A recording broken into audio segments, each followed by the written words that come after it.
Merci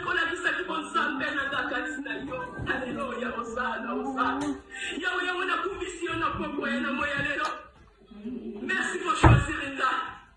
Merci pour choisir Linda. On tient les mots dans la témoin dans le jour où on a les liens, c'est pas une ailleurs. Il y a un moment film dans les réseaux sociaux. On t'a listé les témoins. Parce qu'on va témoin en lobby, ma copain, ou à Nana Zelana yo. On va te confier mon doki. On va te confier mon criminel. Bah, mon lobby n'est. Bah, vous allez ma témoin d'ailleurs. Bah, vous allez témoin de gloire à Zambé. Alléluia. Mungu sakana kumbwa nzambe Seigneur Tu es Jésus. Dieu tout-puissant, Seigneur. Oh.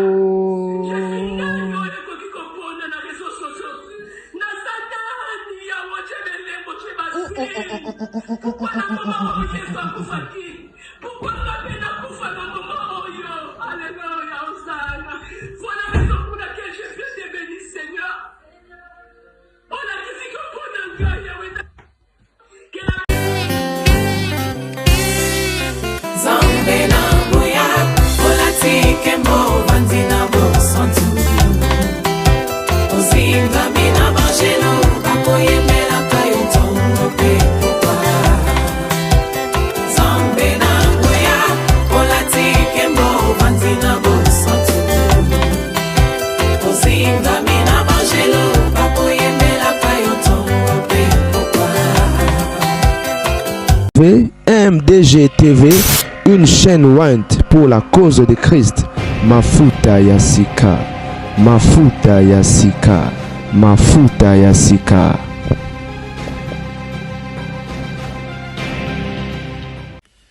Bote bandeko babolingo, izalinga yo bino la gardien du temple. La mifa, Louison continue à ça ma belete, mais ba bomina ye, ba kola la pongite. Mon quoi c'est bel liboma à s'autoproclamer comme une prophétesse. On a eu bananga batongo te batinde linga kaka vidéo ba bisinga mère omoni oyo. Comme on a eu beauté malsaine. Ye aza moko ya bato ba bomisi Louison. Ya minute akomi liboma. Akomi ko loba makambo Saint-Esprit azo inspiré o donc vraiment pire mal liboma bande ko sona la kisi bino. Nzamba o soit disant nzamba zo loba kati nae.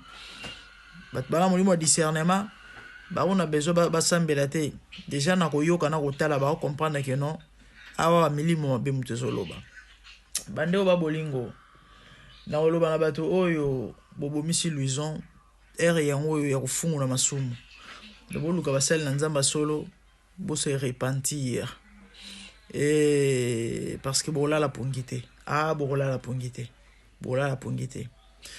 la famille. Tant moi mobile wana abani ko harceler Louison qui a payé $30,000 tellement mon aïe Louison a kumbi était à bloquer c'est comme ça qu'on voit vidéo a tindeli yango moko bana basi o boyoki batangi ba kombo ba bomisi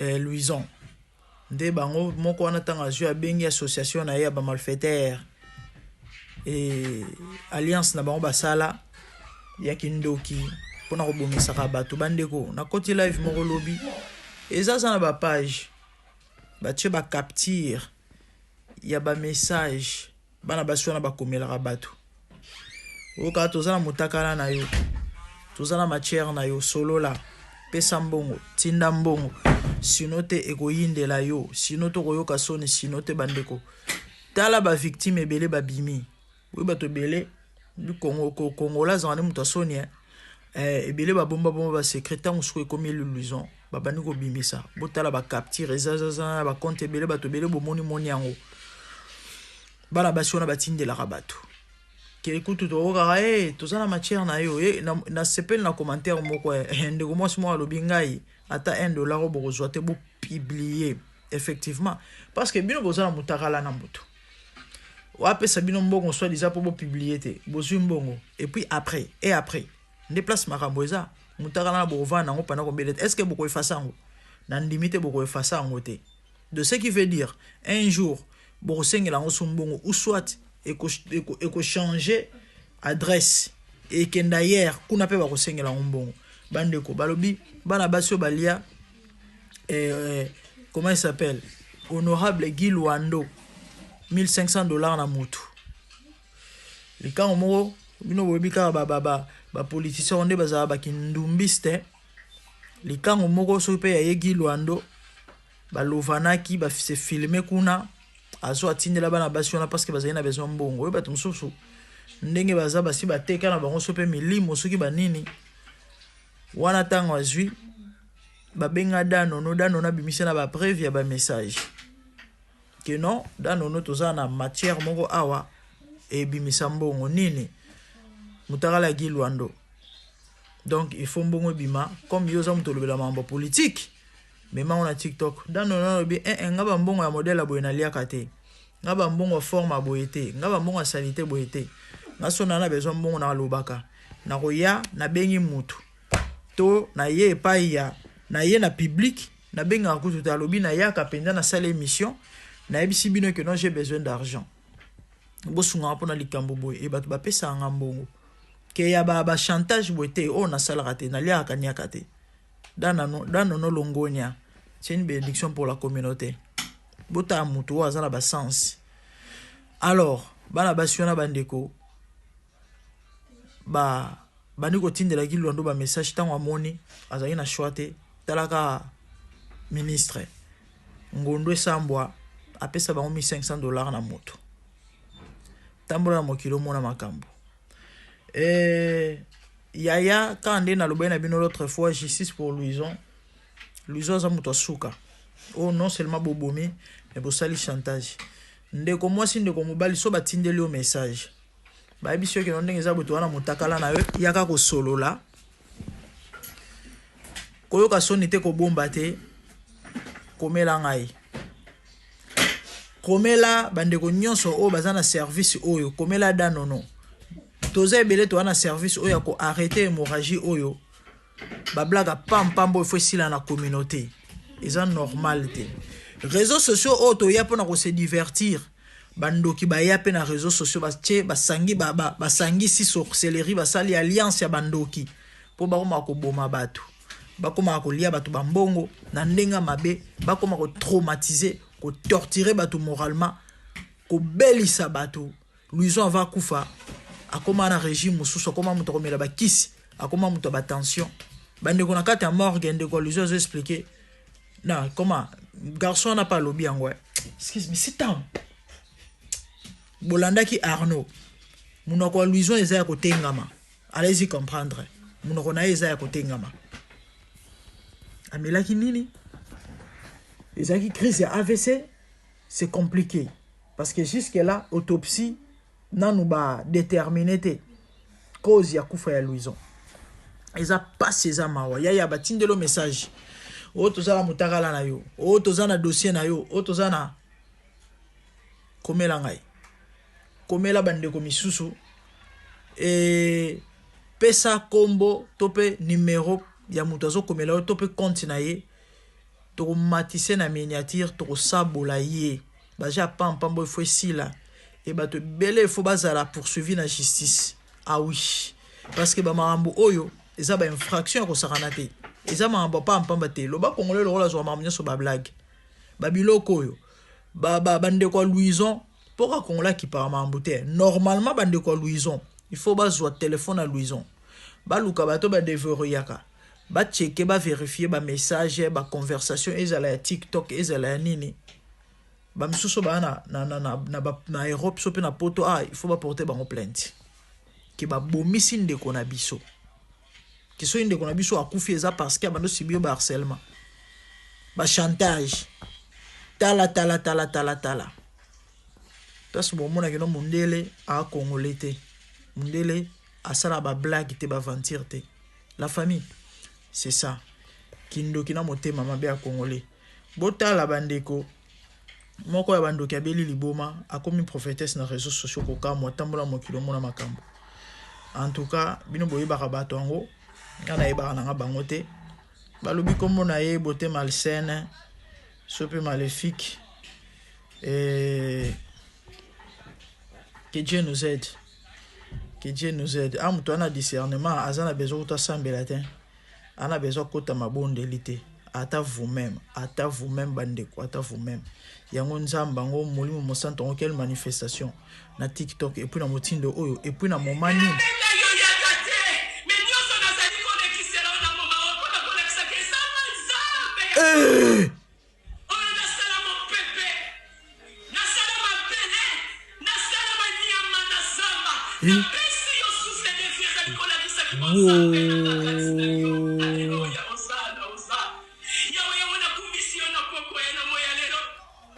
Merci pour choisir Inga.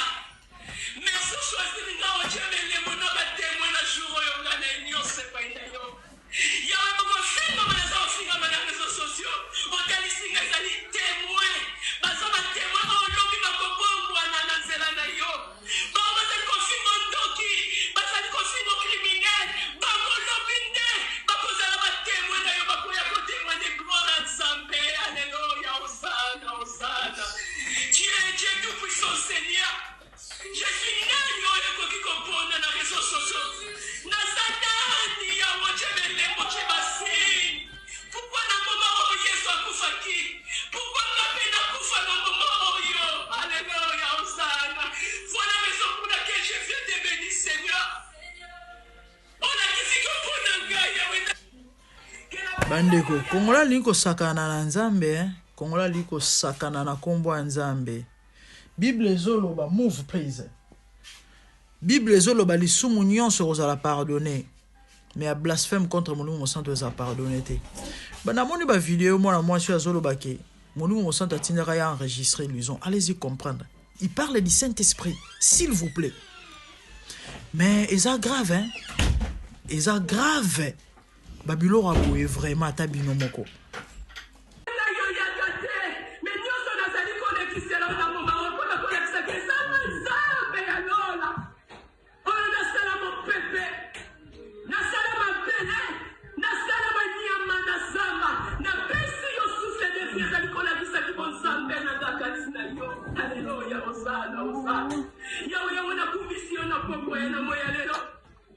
Merci pour choisir Inga. Merci pour choisir Inga. On tient les mots dans la témoin la jour où on a les nions, c'est pas une d'ailleurs. Il y a un moment film dans les réseaux sociaux. On t'a dit que c'est des témoins. Parce qu'on a témoin. On l'a vu dans le bon bois dans la Zélande. On va se confirmer en doki. On va se confirmer en criminel. On va l'a vu. On va se témoin d'ailleurs. On va témoin de gloire ensemble. Alléluia. Mungu sakana kombo nzambe Seigneur Dieu Jésus. est tout puissant, Seigneur. Oh. Je suis nani oyo qui comprend dans les réseaux sociaux. Nazatani ya wacheme lembo chebasi. Pourquoi na mama oyo Yesu akufa ki? Pourquoi na pena kufa na mama oyo? Alléluia, Hosanna. Voilà la raison pour laquelle je viens te bénir, Seigneur. On a dit que pour nous gagner,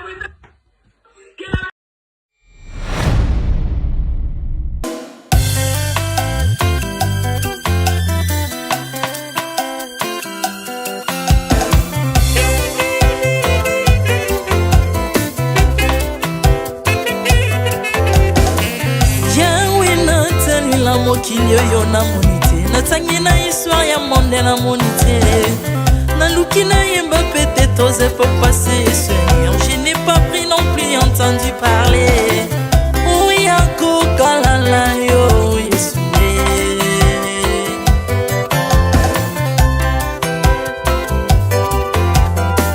Même na domaine ya sorcellerie nationale atana oyo ya international papa na yo kisangwa banzamba mokili yo mopota kufa se kwa lokola yo Yesu.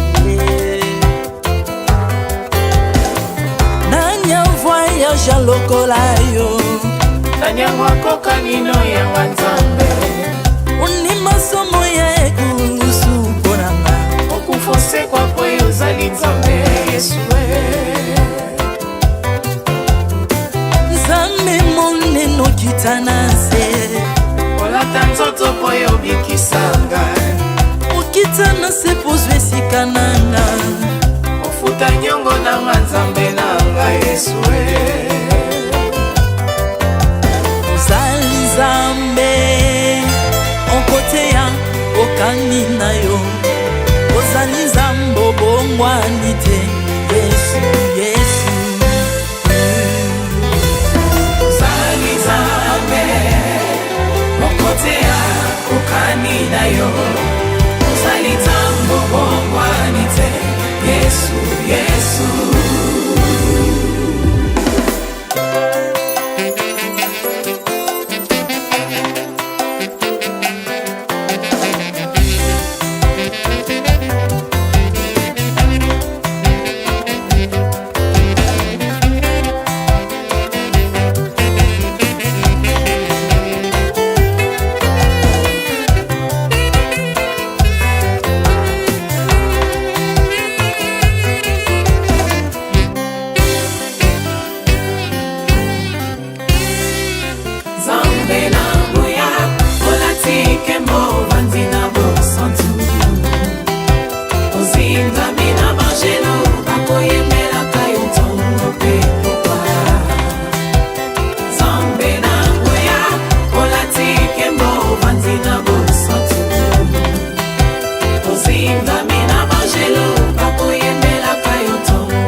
Ozali Nzambe na bomoi papa, ozali Nzambe na bomoi yawe, ozali kondi oyo esimba bomoi nanga, ozali Nzambe oyo abikisa maladi, nakokende wapi Nzambe soki na yo te, likolo evangelo na yo yawe, mabele nyotelo na yo, ozali Nzambe, ozali Nzambe.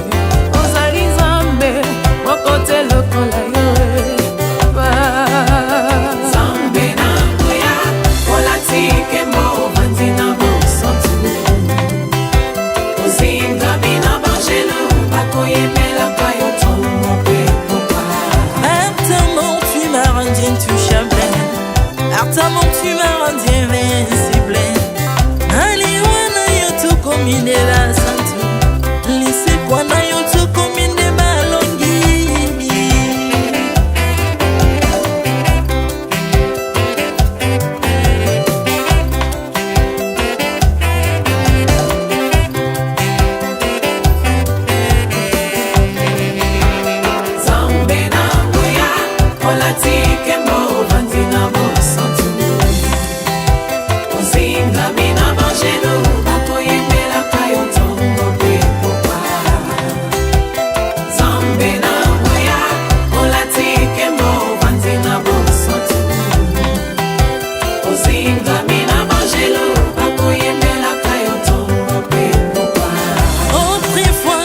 Zalaki binzo ndokia kolia ngalolenga lingi, mais par son son na se métamorphosé osimingo sambwe maladie na miso, olengo bebi naza toxiqué grâce à lui.